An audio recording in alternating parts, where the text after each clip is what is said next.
na to, madalang lang ang sasakyan. Kaya pag nasiraan ka dito at wala ka palang pagkain, mamamatay ka sa gutom, pagtuhaw. Kaya kailangan bago ka pumasok dito sa lugar na ito, kailangan meron kang tubig at saka pagkain, kaya tinapay lang kasi sobrang init.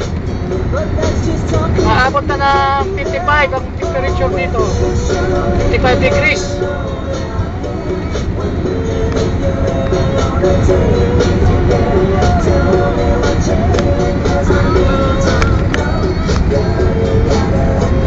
Ayan,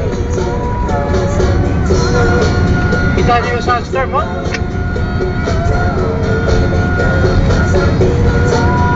Parang umuulan ng buhangin.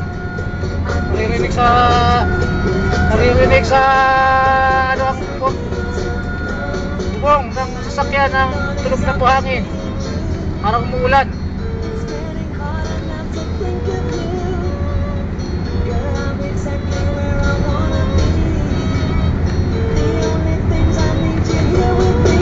Ha? Kita nyo yan? Oh, may dalawang sasakyan. Meron pa sa parating. Oh, ayan. Oh. Ayan, mga siraulo mga driver niyan. Takot-takundangan yan sa buhay. Oh, grabe oh.